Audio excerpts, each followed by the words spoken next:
How could a military that looked like one of the world's strongest on paper be failing so miserably in Ukraine?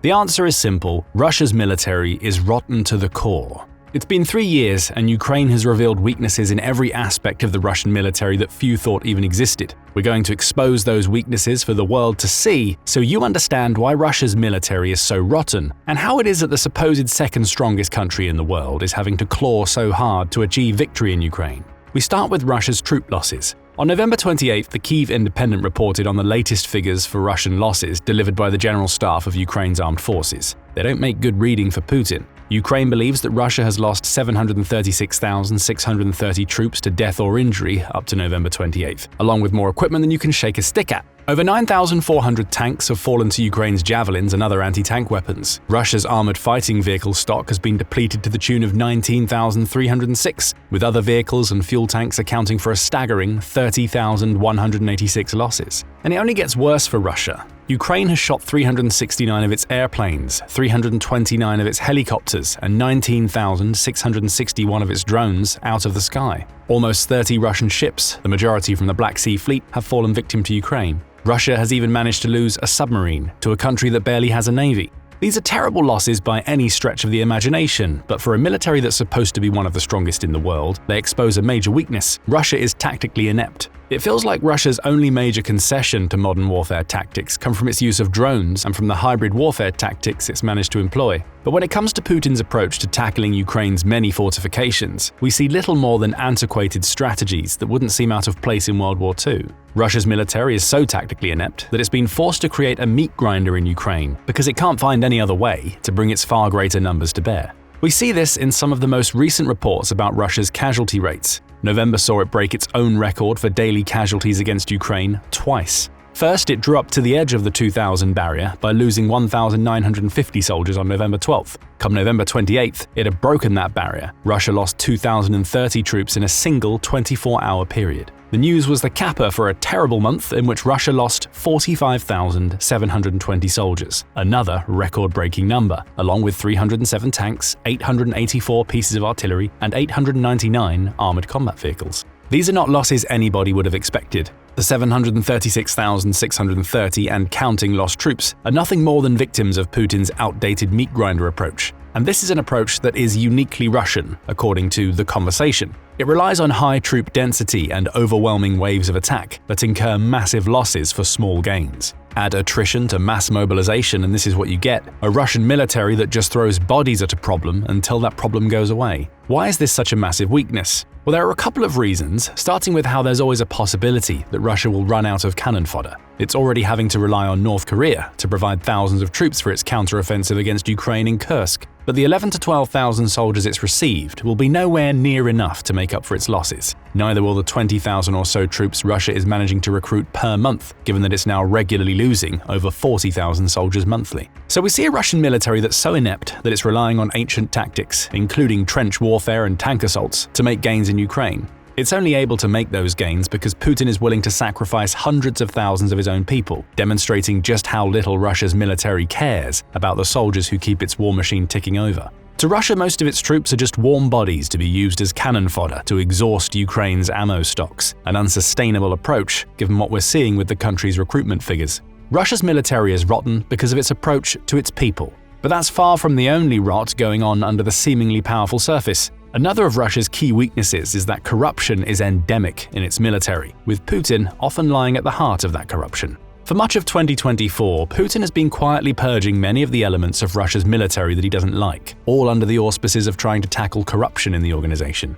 The most recent of these purges came on November 4th, with the arrest of Major General Mirza Mirzayev on charges of bribery. Formerly the deputy chief of logistics for Russia's National Guard, Mirzayev allegedly used the power his position granted him to extort contractors so that he could skim cash off the top of Russia's military investments. Specifically, Mirzayev threatened to end one contractor's $4.9 million contract with the Russian government unless the company gave him a $1.4 million kickback. It's likely he'd done this sort of thing before without being caught, which may mean he's managed to siphon multiple millions of dollars out of Russia's military. This is hardly new for Russia's rotten military.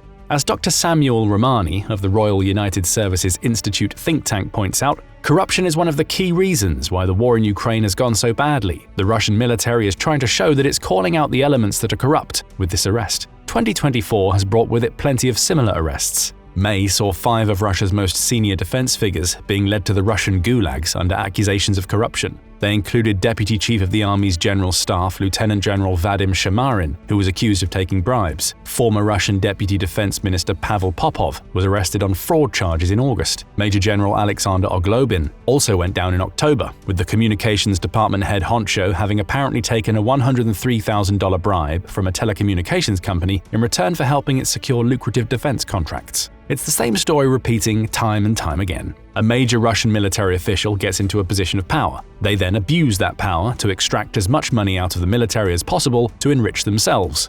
Of course, the millions of dollars they extract is all money that Russia could be using to build more equipment and hire soldiers. But you also need to think about what this means for the quality of equipment these bribing contractors deliver. They're not in their positions based on merit. They're making equipment for Russia because they're willing to give a military contract official a nice little kickback, resulting in Russia consistently choosing contractors who are willing to bribe rather than those who can do the best job. Though 2024 has been a banner year for Putin purging corrupt officials, these crooked practices have gone down to the core of Russia's military for decades. The Center for European Policy Analysis says that estimates released in the midst of Putin's purges suggest that corruption has cost Russia's military a massive $120 billion.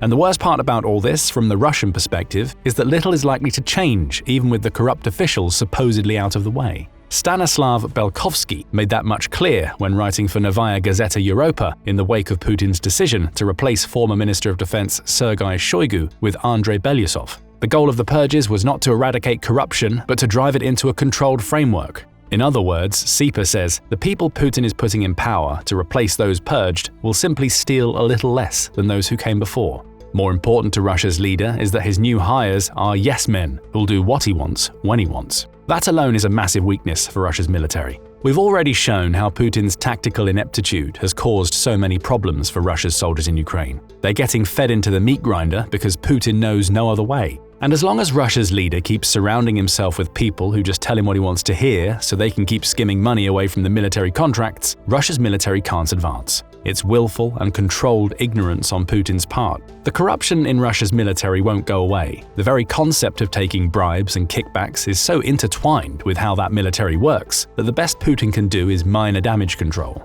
It all adds up to a military that can't evolve its tactics and is building weapons using the highest briber rather than the best company. No wonder so much of Russia's equipment fails on the battlefield. So we have 2 sources of Russian military rot so far. Putin's complete lack of care for his soldiers allows him to rely on a meat grinder strategy that wouldn't fly in other countries, resulting in hundreds of thousands of losses at the rank-and-file level. And when you go deeper into the upper echelons of Russia's military, you find scores of officials who are accepting bribes and enriching themselves. Those officials weaken the military's foundations, cause substandard equipment to enter the battlefield, and are part of systemic corruption that Russia simply can't fix. Next up, desertions. A lot of desertions. So distraught are they at the conditions into which Russia places them that thousands of Russian soldiers have deserted the country's military during the war. A recent example came on November 20th when Newsweek reported that an entire regiment of the 20th Guards Motor Rifle Division, amounting to over 1,000 soldiers, simply packed up and left the Russian armed forces stationed in Volgograd.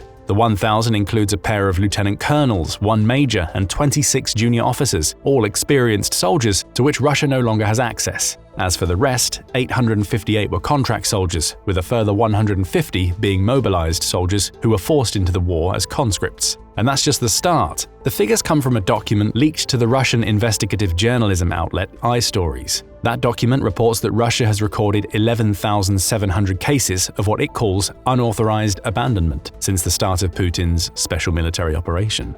And those are just the cases that have reached military courts, through which soldiers found guilty of deserting receive up to 15 years in prison following amendments made to the Criminal Code of the Russian Federation in September 2022. If that month sounds familiar, it's because it's the same one in which Putin began his partial mobilization that saw him enlist around 300,000 people into Russia's army.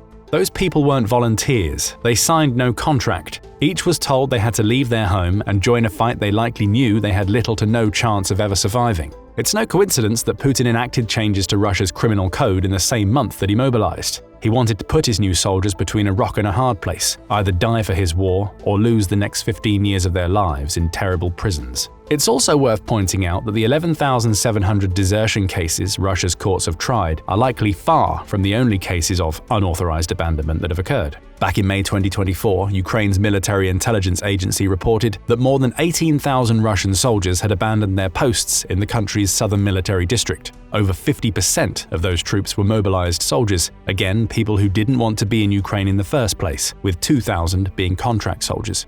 You've likely noticed that 18,000 is a much bigger number than 11,700, meaning that we can safely assume that Russia is capturing far fewer of its army's deserters than it would like. Even Putin's North Korean troops are getting in on the act. In October, the Kyiv Post reported that 18 North Korean soldiers had left their positions in the Kursk Oblast, likely after discovering that Putin intended to use them as cannon fodder in his counter-offensive against Ukraine. Those soldiers were apparently left in a forest without food or instructions from the Russian military for days. They abandoned their post to try and find somebody who could tell them what to do, and were eventually found 40 miles from their original position. Granted, these North Korean troops didn't desert in the traditional sense. They were looking for Russian command and got lost. But all of these incidents tell us two more things about the state of Russia's military. Morale is at an all-time low, and Russian command appears to be practically useless. Sticking with the 18 North Koreans, they were left in the woods for days with no food or instructions. That's indicative of a military that not only doesn't care about its soldiers, as we established earlier, but also seems to have no idea what to do with those that it has. If those 18 soldiers hadn't been found, that would have been 18 people gone who Russia would have wanted as part of its Kursk counteroffensive. Expand that to the tens of thousands of Russians who've abandoned their posts, and you get this repeated cycle of soldiers getting out of dodge and causing issues with the plans their commands may have for them. How is Russia supposed to prepare for an assault when it's always running the risk of its soldiers going missing? Of course, that wouldn't be a problem were it not for the terrible morale in Russia's army. Hundreds of thousands of its troops are mobilized soldiers who don't want to be in Ukraine. Discontent abounds at all levels. We saw this in the summer of 2023 when the Wagner mercenary group tried to organize a short-lived mutiny against Putin. Russia is dealing with soldiers complaining about terrible treatment, a lack of food, and the near non-existence of medical treatment on the front lines. Discipline issues are rife, especially given that Russia's army seems to now be mostly made up of conscripts, contracted soldiers, often from other countries, and prisoners. Any semblance of proper organization goes out the window with these problems. And with them, even more weaknesses in Russia's army are exposed. Could it get any worse for Russia? Of course it could. While it's dealing with low morale, Putin's outdated tactics and mass corruption, it's also spent the last 3 years revealing that it's terrible at protecting key military assets in Crimea. Russia annexed Crimea in 2014, an event we can now view as something of a precursor to the Ukraine war. The region should have been a valuable asset for Russia's military, thanks to the access it offers to the Black Sea, which provides a waterborne route into southern Ukraine. Only Crimea has been close to a non-factor as a naval asset during the special military operation because the Russian military simply doesn't seem capable of defending it. For instance, November 29th saw Ukraine destroy a trio of radar stations in Crimea. Two 48Y6K1 podlet systems and a Castor 2E2 radar were destroyed in the attack. Both systems are designed to spot aerial targets flying at low altitudes, and combined, they're worth around $40 million. That's $40 million up in smoke because Russia can't protect some of its key assets. Ukraine also destroyed another podlet system the day before in Crimea, so you can add another $5 million to that $40 million total. Beyond radar systems, Ukraine has also wreaked havoc on the dreaded Black Sea Fleet that was supposed to provide Russia with massive logistical advantages, along with the means to shuttle troops into Ukraine's south. Despite having barely any navy to speak of, Ukraine has managed to destroy or damage about a third of the ships in that fleet, using targeted drone and missile strikes. By March of 2024, the British Ministry of Defence was saying that the Black Sea Fleet was functionally inactive, with most of its ships having been pulled back to the safer port of Novorossiysk in Russia. So you can add these vital equipment losses and the complete nullification of major assets to the list of reasons why Russia's military is so rotten. It can't even protect what it has. Rather, Putin's constant underestimation of his opponent has led to hundreds of millions of dollars, if not billions, in damages. That's a massive economic drain on an army structure that is already rife with corruption. And as the Black Sea Fleet debacle shows us, Russia isn't even able to leverage the advantages it does have against Ukraine. Finally, we come to the last reason for Russia's military weakness that we'll cover in this video. Russia is spreading itself too thin. We talked earlier about the massive losses Russia has experienced in its war against Ukraine. You'd think its military would dedicate itself fully to Ukraine in the face of such losses, throwing everything it has at toppling its adversary. But why would Russia do that? It makes too much sense. Instead, it was sending troops and equipment to places like Syria, where it was trying to support the despotic Bashar al-Assad in his fight against rebel groups in his country before he was ousted. And it should come as no surprise by now that Russia's military was experiencing the exact same issues in Syria as it is in Ukraine. Troop losses were mounting, according to a Ukrainian intelligence report. After 3 days of successful offensive actions by pro-Turkish forces in Syria, Russian troops suffered significant losses, with some units of the aggressor state surrounded. Hundreds of Moscow troops are listed as missing in Syria. It looks like Putin's meat grinder tactics are coming back to bite him once again. Russia's army and its inability to adjust its tactics are seeing it get roundly defeated by the Hayat Tahrir al-Sham group, which is Turkish-backed and al-Qaeda affiliated throughout Syria. There are also whiffs of Putin's purges already starting to emanate from Syria. So upset was Russia's leader about these military failures against the rebel group that he decided to dismiss General Sergei Kiselyov from his role as the leader of the Russian forces in Syria. Kiselyov has a history of failure within the Russian army's upper echelons. The Kyiv Post notes that he was one of Russia's head honchos during the initial failed invasion of Ukraine, with said failure leading to him being dismissed and shipped off to Syria.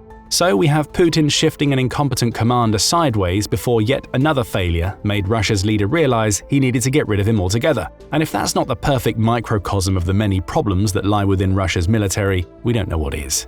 Rotten to its core is the best way to describe Russia's army. Putin's tactical ineptitude and complete lack of care for his soldiers is costing his country hundreds of thousands of people and billions of dollars worth of equipment losses. Corruption at every level of Russia's military leads to money being siphoned away and contracts given to less qualified manufacturers. Russia has massive morale problems, compounded by recruitment struggles that see it bring less than half the number of people it's losing per month into its army. Add an inability to protect vital and expensive military assets, the failure to properly leverage Crimea, and spreading itself too thin by sending soldiers to places like Syria, and you get a broken army with far too many weaknesses. But what do you think about Russia's military? Is it clear now that it's a paper tiger? Is there anything Russia could do to counter these many weaknesses? Let us know in the comments, and thank you for watching this video. Now go and check out the true reasons for Russia's incompetence, or click this other video instead.